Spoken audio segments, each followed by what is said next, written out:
Voilà. Donc, je leur cède la place. Je ne sais pas laquelle commence. Pascal. Très bien, Pascal. À vous.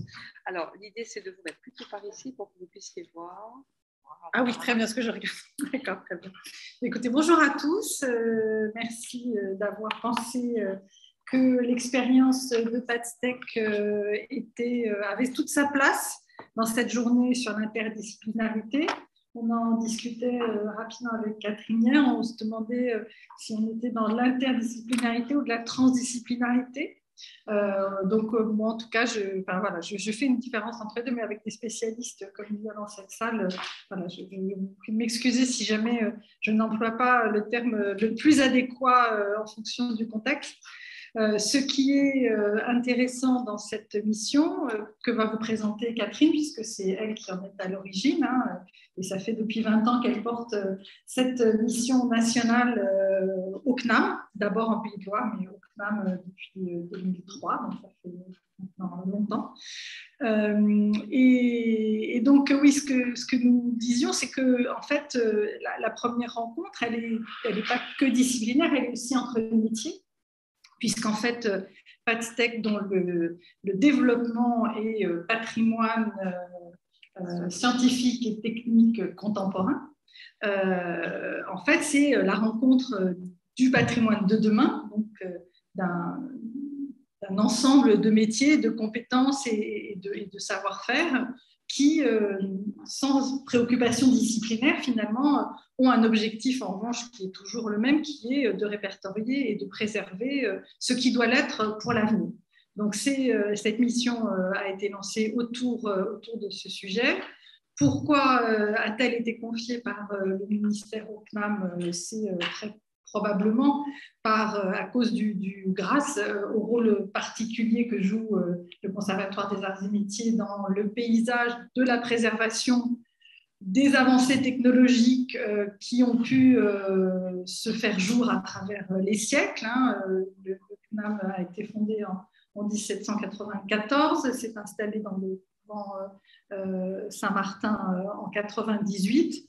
Mais dès le projet de l'abbé Grégoire, l'objectif était d'en faire un conservatoire, le nom est resté, donc de préserver les innovations technologiques dans une optique à l'époque qui était assez éloignée de celles qui sont celles du patrimoine actuel, telles qu'on l'entend actuellement, mais dans une optique essentiellement de concurrence économique et technologique avec les autres pays européens au début de la première révolution industrielle. Bref, le CNAM avait ce rôle traditionnel et j'ai envie de dire que c'est tout naturellement, mais c'était surtout naturel parce que le CNAM a gardé de cette époque un musée fantastique que je vous invite tous à venir visiter si ce n'est pas déjà fait. Et donc, avec l'idée que les compétences de description et de préservation des patrimoines techniques pouvaient être mutualisées, puisque PATSTEC est un projet essentiellement mutuel. Et ce qui est intéressant, donc après ça, Catherine va vous parler de ce que les partenaires nombreux à travers toute la France de PATSTEC font. Mais ce qui est intéressant, c'est qu'au cours donc, de cette collecte, au cours de cette méthodologie des métiers du patrimoine qui sont appliqués, à un objet relativement nouveau, ou en tout cas un objet un peu différent. Chaque patrimoine a ses particularités, donc un peu différent qu'est le patrimoine technique et scientifique contemporain. Eh bien, c'est l'occasion de rencontres, comme souvent le patrimoine, les métiers du patrimoine. Et c'est là où on en arrive à l'interdisciplinarité qui est à l'honneur aujourd'hui, puisque les chevilles ouvrières de PATSTEC sont amenées, dans le cadre de leur travail, de leur collecte, encore une fois, leur propre logique de patrimonialisation, à interférer, à intervenir, à s'enrichir, c'est plus ça, mieux qu'interférer, avec des publics nombreux qui viennent d'horizons nombreuses. Et les deux interventions qui vont vous être faites aujourd'hui le démontre, je pense, très bien. à travers voilà, un exemple de Normandie et un exemple de Bourgogne-Franche-Comté, de montrer comment est-ce que effectivement par des projets, des ambitions finalement communes, on peut se nourrir des pratiques professionnelles, d'abord des échanges aussi interpersonnels, et comment PathStech, en ce sens, a toute sa place dans cette journée. Voilà, mais pour rentrer dans quand même une description un petit peu plus précise que je ne l'ai faite de ce qu'est la mission PathStech, je vais passer le micro à Catherine Pinca, dont j'ai rappelé qu'elle en était la principale instigatrice, organisatrice et grand maître encore pendant quelques mois. Oui, plus que quelques mois. Bonjour à tous.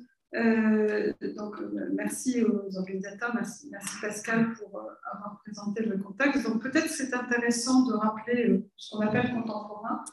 Alors nous, ce qu'on a appelé contemporain dans notre jargon à nous n'est pas du tout le même que ce qu'on pourrait appeler contemporain en histoire plus classique. Cela concerne surtout les 50-60 dernières années du XXe siècle et les premières années du XXIe siècle, bien sûr.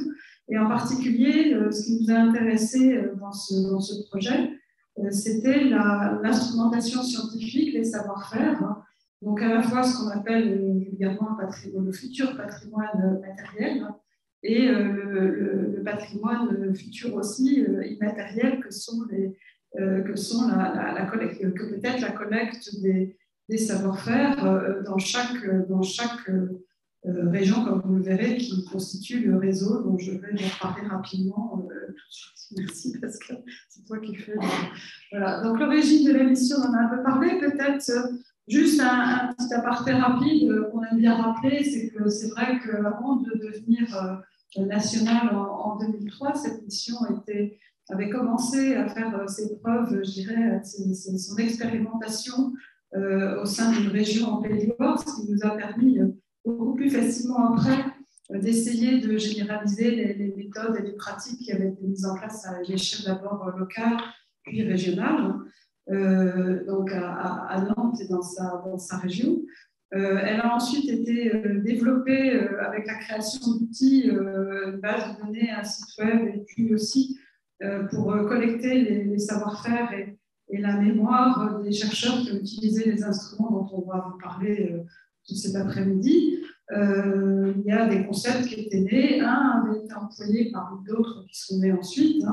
C'est ce qu'on appelle le concept d'histoire de vie, qui avait été développé en Pays de Loire à l'Université de Nantes par un professeur de l'université qui s'intéressait beaucoup à cette façon d'aborder la collecte de la mémoire, enfin de l'archive orale, mais pas avec la technique plus classique d'un historien, d'un sociologue ou d'autres, ou d'un ethnologue, mais plutôt ce côté un peu passionné du recueil de l'histoire qu'on appelle l'histoire de vie. C'est un concept américain qu'ils avaient ramené et qu'ils avaient appliqué dans le cadre de thématiques beaucoup plus scientifiques, sciences exactes, et qui fonctionnait assez bien. Donc c'est un concept qu'on a repris en Pays de Loire à l'époque, que vous pourrez voir dans le site qu'on va vous montrer ensuite. Et puis après, d'autres concepts sont nés, beaucoup moins ambitieux, parce que celui-là était très ambitieux en termes de temps.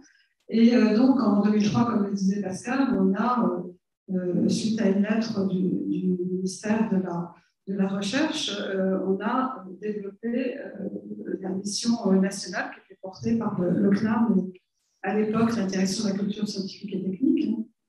Et puis, on a créé un réseau qui est né en 2004, un réseau qui s'est appuyé sur les personnes qui étaient intéressées après le lancement de la mission, par cette politique de sauvegarde et de collecte d'un patrimoine instrumental, matériel et immatériel. Et enfin, cette mission se développera, on le verra après, à un niveau européen, voire au-delà, dans sa complétude aujourd'hui. Alors, si on continue, voilà, donc c'est comme vous l'avez dit Pascal, on ne peut pas revenir dessus, ça a été porté par le ministère ça a été proposé par Gustave Marchal suite à une lettre de la ministre de l'époque qui avait fixé avec, à l'époque, le directeur du musée de la DCSTI, c'est-à-dire des actions de culture scientifique et technique du CNAM, ces objectifs-là, que vous voyez ici, qui sont assez clairs, qui évidemment évoluent toujours un peu, mais qui en tout cas avaient pour objectif de faire un espèce de catalogue à la fois numérisé. Au début, on ne pensait pas trop au stockage. On sait déjà à la numérisation des contenus, le stockage, on en était encore moins. Mais bon, finalement, ça a évolué, comme vous le verrez. Et puis, développer des groupes de travail pour travailler sur ce champ du patrimoine scientifique et technique récent, puisqu'il y avait très, très peu de documentation, très peu d'ouvrages, très peu de livres, même au niveau européen, sur ce sujet de la sauvegarde et la collecte d'un patrimoine instrumental et des savoir-faire récents, des 50, 60, 70, maintenant, dernières années. Donc, Pascal, tu vais peut-être reprendre la parole pour ça, non? Non, oui, allez. C'est juste voilà, un organigramme, juste une organisation voilà, très simple pour vous dire voilà, ce que j'ai déjà un peu dit, c'est que c'est le CNAM qui s'en occupe. Je crois que je ne me suis pas présentée, donc ça explique aussi, du coup, ça permet de le faire et d'expliquer ma présence ici. Donc, je suis l'adjointe à l'administrateur du CNAM pour le domaine, disons, qu'on appelait avant la DCST, mais que j'ai appelé au CNAM Patrimoine, Information et Culture Scientifique et Technique, puisqu'il s'agit à la fois du musée, du service commun de la documentation, des archives, puisqu'on a un très beau fonds d'archives historiques au CNAM, et aussi, disons plus largement maintenant, la science ouverte et le dialogue sciences et société. Voilà. Et c'est donc assez naturellement que PADSTEC est rentré dans cet ensemble plus vaste, mais avec toujours cette idée vraiment d'un réseau national, puisque d'abord c'est en partie de Nantes que Catherine continue à piloter le réseau, et l'idée c'est vraiment ça, c'est-à-dire qu'il y a certes une redistribution, parce que c'est aussi un soutien financier apporté par le ministère à travers le CNAM aux partenaires de PADSTEC, mais l'idée c'est vraiment de pouvoir travailler ensemble et d'avoir cette dynamique de réseau qui est, je pense, un des points très très forts de PADSTEC et de ce qui a été mené ces dernières années par Catherine. Donc le réseau et ses actions. Donc, alors c'est vrai que majoritairement les actions sont portées par des établissements universitaires, des organismes de recherche ou des universités.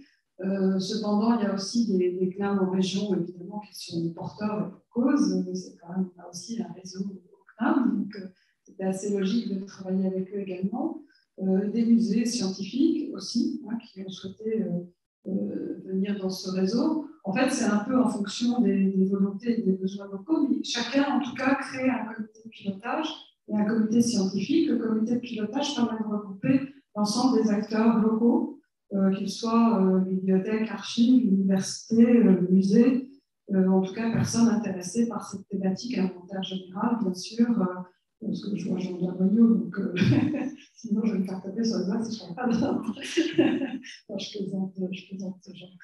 Et donc, enfin, tous les acteurs qui s'intéressent au patrimoine, bien sûr, scientifique et technique. Ce qui fait que ça crée une dynamique locale importante, et dans chaque région, c'est un chef de projet qui est porteur, hein, un chef de projet administratif, mais aussi un opérationnel. Hein, on en avait quelques-uns qui vont en parler tout à l'heure, qui sont ceux qui vont faire cette collecte et qui vont travailler en réseau dans chaque région sur cette dynamique. Et comme le disait Pascal, cette dynamique de réseau est exceptionnellement riche, puisque chaque région a sa propre façon de faire, même si bien sûr il y a un cadre méthodologique et de pratique pour lequel on forme les chefs de projet à chaque fois qu'un nouveau chef de projet arrive. Ça bouge quand même, hein, beaucoup, mais en général, tous rentrent dans ce cadre, mais après il y a la dynamique régionale, et c'est ça qui fait la richesse du projet. Alors, pour mettre en place quelque part tous ces contenus, on a un site, voilà, c'est le dernier, hein, vous avez la primeur, on vient de refaire le site web. Je ne l'active pas parce qu'on n'a pas beaucoup de temps qui s'est pas aujourd'hui, mais j'ai un site à voir, bien sûr. Et donc, ce site web présente aussi bien des vidéos que tous les objets inventoriés, que des éléments ressources un peu interactifs comme des expositions virtuelles, qui ont concrètement fabriqué les gens dans les régions, dans chaque région. Voilà, et vous y verrez les parcours de chercheurs, l'histoire de vie dont je vous parlais, mais vous en verrez d'autres dans d'autres régions et d'autres concepts. Alors voilà tous les contenus que vous trouvez, donc c'est quand même assez riche. C'est un espèce de catalogue finalement de ce patrimoine scientifique et technique contemporain en France qui devient vraiment riche au cours du temps, puisque il est riche en médias, mais il est riche en contenu inventaire, et ça, la prochaine diapo, je vais passer assez vite parce que c'est un peu plus historique, mais c'était pour vous montrer la progression, peut-être, c'est ça, de la mission, et peut-être, oui, parler des 20 ans aujourd'hui. Comme le disait Pascal tout à l'heure, on va fêter nos 20 ans nationaux, l'année prochaine, en mars 2023, avec un colloque, en fin mars 2023, donc on vous informera si ça vous intéresse, un colloque un peu plus académique, mais qui portera toujours sur le patrimoine scientifique et technique contemporain. Il y aura également un numéro de la revue du CNRS qui sortira sur ces 20 ans, dans lequel on est en train de constituer des contenus avec chaque région, et qui devrait être publié en mars, soit sur le site, soit en réel, sinon en réel, en tout cas papier, en juin au PUR. Voilà. Donc, qui parlera de la mission largement, qui sera diffusée largement dans le laboratoire du CNRS, mais pas que.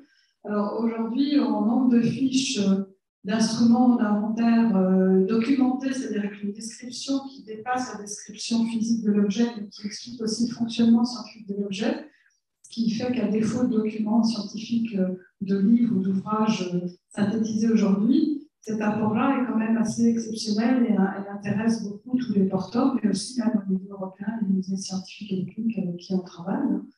On a 89 000 médias, vous voyez, aujourd'hui, donc ça s'enrichit régulièrement. Par contre, sur le site, il n'y a que la moitié des fiches qui sont versées, parce qu'il faut que les fiches soient complètes, on a un certain cadre, pour qu'elles puissent être versées sur le site public. Mais dans la base de données, qui est notre outil de travail commun, vous en avez déjà 24 000. Alors voilà le genre d'objet. Voilà le genre d'objet qu'on trouve. Vous avez un peu de tout. Là, je vous ai montré une crêpeuse pour faire le caoutchouc, vous voyez, qui est un peu artisanal, mais qui fonctionne toujours, ce qui est assez étonnant quand on voit comment l'industrie du caoutchouc aujourd'hui fonctionne. On fait toujours des crêpes avec cet appareil-là au monde.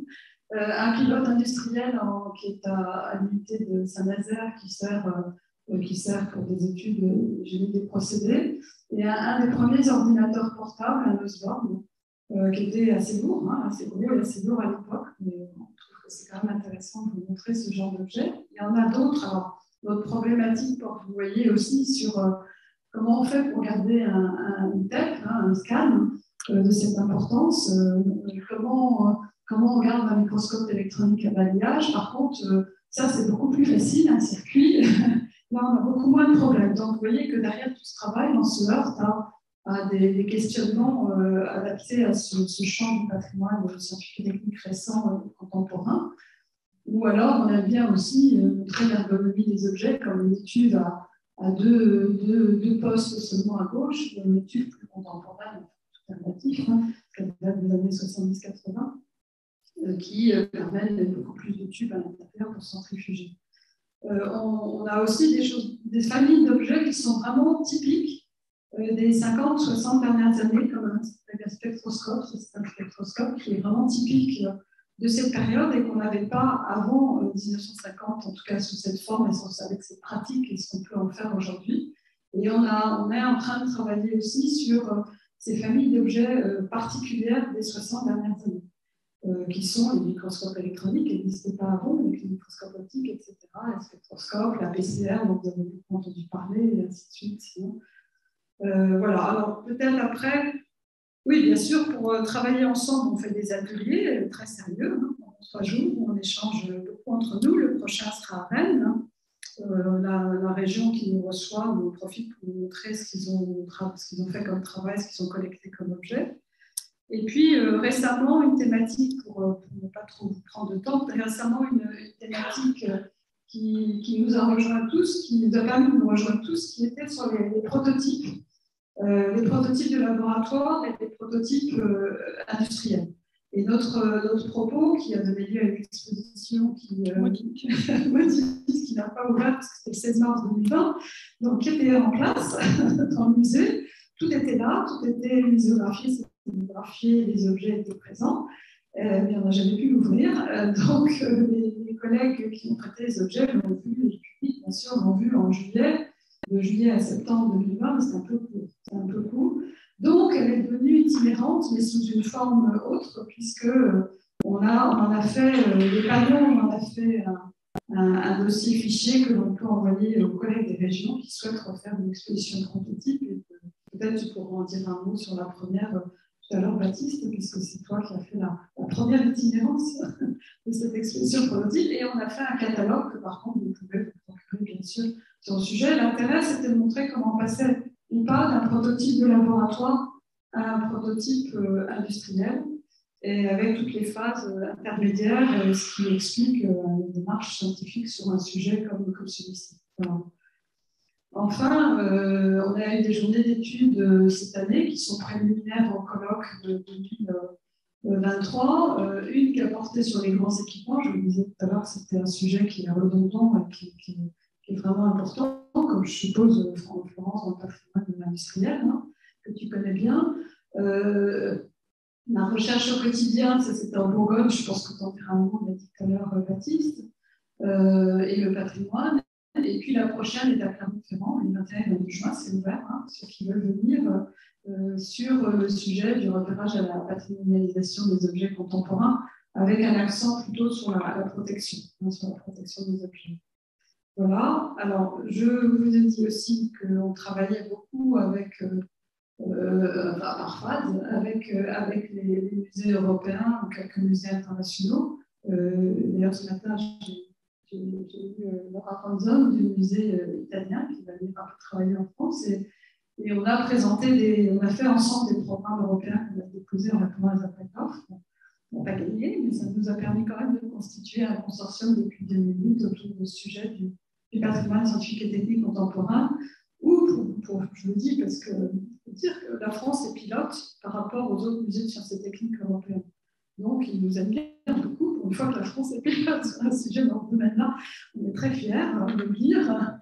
Voilà. Et on a un réseau, il y a un réseau, là, c'est pas nous qui en sommes à l'initiative, mais on en fait partie, qui s'appelle Artefact, qui a lieu tous les ans et qui porte sur des collections d'objets dans les musées scientifiques et techniques, qui nous permettent de parler. Et ensuite, j'essaie d'aller vite et j'ai fini, je vous rassure. Ensuite, voilà, on publie. Alors, il n'y a pas que nous, là, c'est des publications nationales. La première a été faite en 2005 à gauche. On a travaillé avec les archivistes et les juristes beaucoup avec l'équipe de Marie Cornu, notamment sur des sujets de propriété, parce que c'est vraiment dans les universités ce qui nous interrogeait, c'est à qui appartient quoi. Dans une université, dans un musée, on sait faire, mais dans une université, c'est plus compliqué. Et puis, beaucoup de dialogues avec les archivistes à l'époque, sur les archives scientifiques aussi.